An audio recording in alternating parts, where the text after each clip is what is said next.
That's all your flours, trans fats, dairy products, feedlot raised meat, red meat and processed meat, alcohol, soda, energy drinks, artificial food additives, food sensitivities. Okay, this is basically certain foods that cause inflammation that are otherwise unbeknownst to you not bad, like gluten. You've heard of gluten sensitivity, right?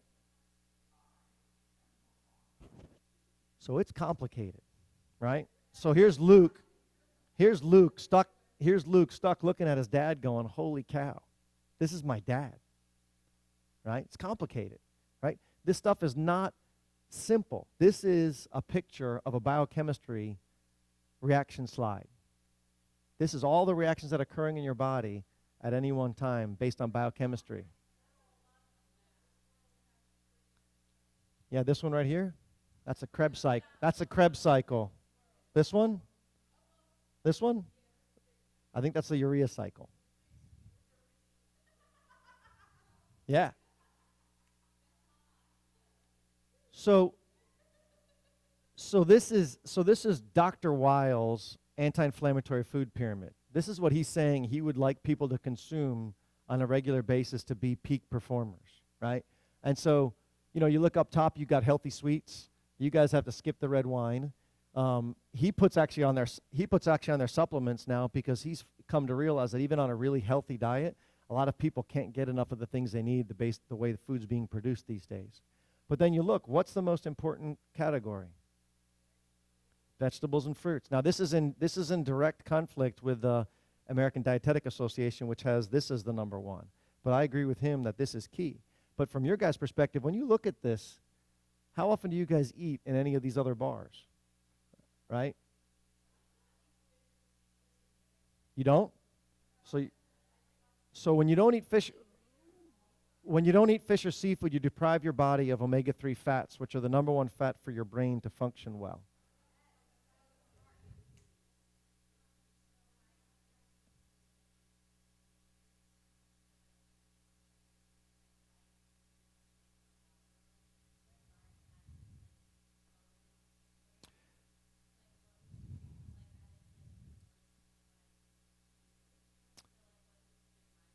So if you take the orangutan example again, you can always overeat something to be unhealthy. So the key is balancing it with other foods at the same time. So I would encourage you to eat beans.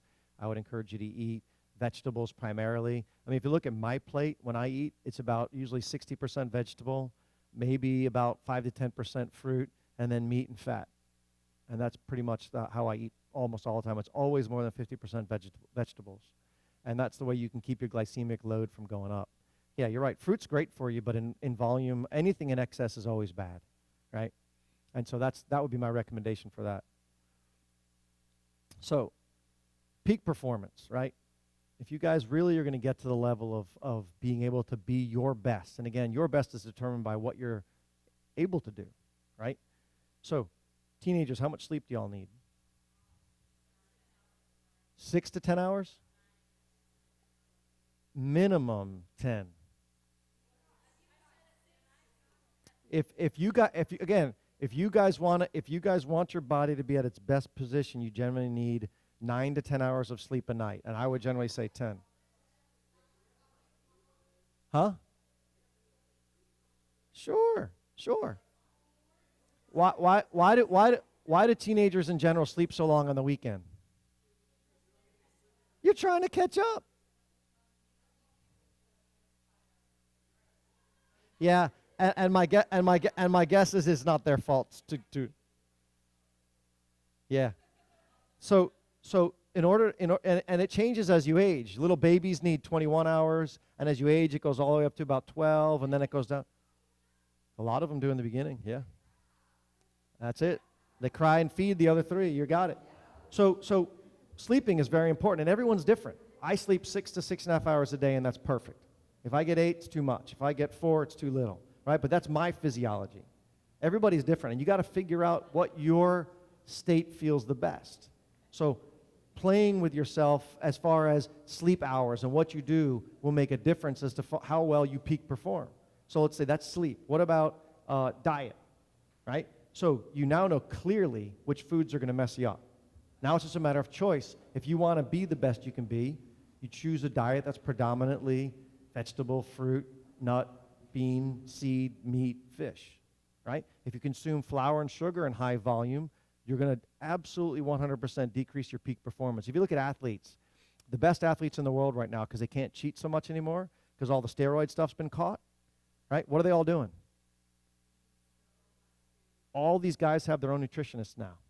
The Seattle Seahawks, when they went on that championship run, the coach had them have blenders at their station at the workout area, so that with workouts they were doing special smoothies with kale and shrimp, and I mean not shrimp, kale and fruits and stuff right in there with a protein powder, so they can get all the nutrients right away. Because in order to be a peak performer, food needs to be in there, right? And then the other big piece of the pie is, avoiding chemicals. You guys heard from EWG, right? Chemicals will slow your body down, so avoiding as much as you can. I go to the beach every time, and I see people there with sprays, and they're spraying their sunscreen. Where's half of that sunscreen going? Does your lung need the chemical? No. So I tell all parents, if you're going to use a spray it directly in your hand and then rub it on, right? Don't spray it around, right? Just common sense stuff about how to avoid things that will mess with your body. If you go to EWG's website, you guys will learn the chemicals that are in girls' and women's face products, right? You'll learn about the stuff in guys', deodorants and shaving creams. You can get an understanding of what is likely untested in humans, but probably not so good for us. Because I'm not a big fan of waiting for the next BPA to be figured out. I'd rather know up front that I'm avoiding it, so that when it does turn out to be a bad player, it's not in me. Okay, I test kids now in my office for chemicals, and we find a lot of them have increased levels of these chemicals in their body. Drinking out of styrofoam cups. You go to these, Dunkin' Donuts serves hot coffee out of styrofoam cups. Automatically BPA. Okay? So when you think about this, the Blue Zones, you guys ever heard of the Blue Zones? Great book. Okay? The Blue Zones is where in the world did the people live to be centenarians? The highest volume of centenarians, 100-year-olds. Right? Why were they there? Why did this whole group of people make it to 100? And they found a common theme. They ate a predominantly plant-based diet, and it was natural food. They avoided chemicals. They had a natural environmental exposure, so they induced immunity. They were around animals. They were around bacteria, things that help their immune system function right. They had a sense of community and purpose. They thought more about the world than they thought of themselves. It's not all me, me, me, me, me, which tends to be a recipe for pure disaster. Now, teenagers, you're supposed to be about me, me, me, me, me, right? That's normal. But as you age, you guys have to lose the me, me, me, me, me, and become more village-based, societal-based, and then you're much happier. The people that suffer the most mentally tend to be very selfish. Judicious sun exposure. Why? Because sun is what gives you vitamin D, which is the #1 hormone to prevent autoimmunity. But you don't want to ever burn, right? And remember, if you're darker skinned, you need more sun. If you're lighter skinned, you need less. The key is if your sun body is red, that's okay. But if it hurts, you've crossed the line, and you got to watch out. Daily exercise, and again, that can be walking or working in the yard. And they had spiritual practice, and they sleep. Okay? These are all the recipes, if you take home from this lecture, how to be a peak performer, this is it. You follow this plan, you have the best chance of being the best you can be, implement the things you've learned here, and become the best you can be. Okay? Questions?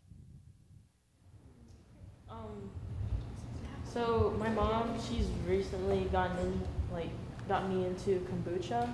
Kombucha? Yeah. And I found that to be better, than soda. I quit soda 2 years ago, but I've started to get on that chain again. So now I've been drinking kombucha, but I'm not sure if it's an alternative because it does have a lot of sugar in it. Yeah, so the reason kombucha has become a health fad is because kombucha has probiotics in it. And so probiotics, for those who don't know, these are good bacteria that live inside of us that help us do well. They actually have metabolic effects on us that make us function in a more opportune way. Now, kombucha in and of itself, I don't like personally because I don't like the flavor, but it's not a bad thing. The problem with most commercial kombuchas is there is too much sugar.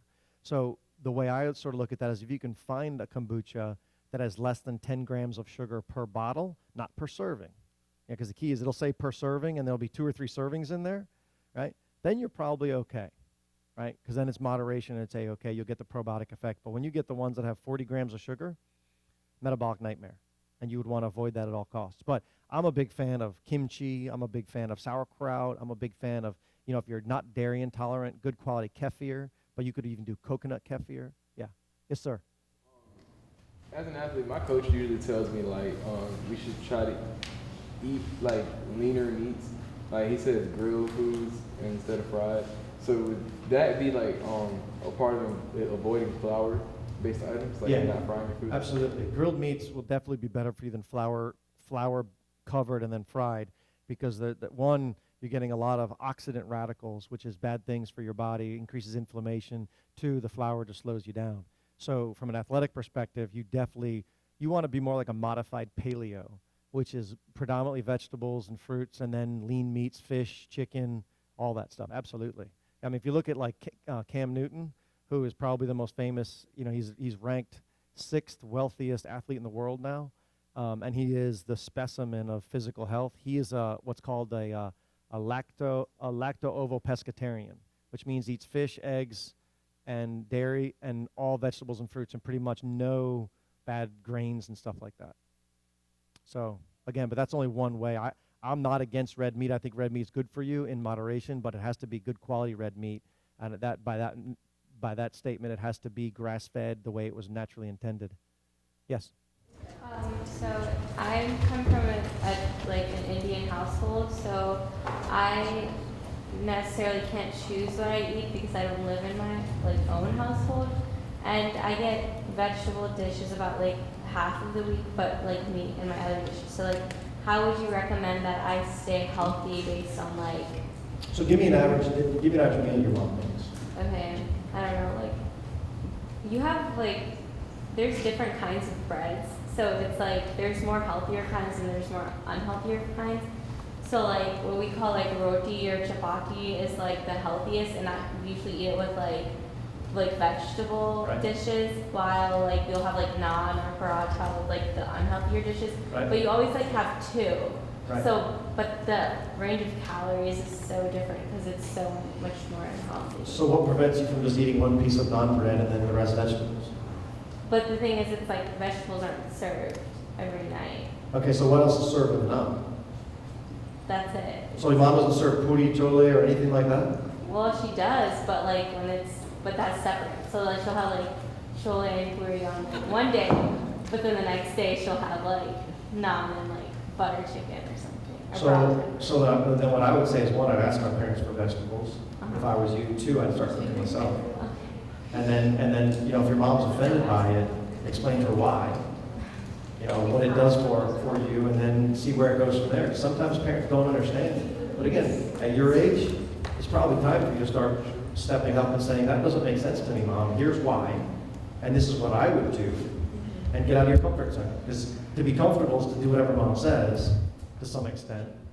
But that's not healthy if Mom's not doing what you need her to do, right? So I'm not a big fan of, getting into fights with your parents, but I'm a huge fan of you questioning what's right and wrong. Sure. I love it when my kids question what's right and wrong with me, and then it's my job to prove them wrong. And if I can't, they got me. All right? Any other questions?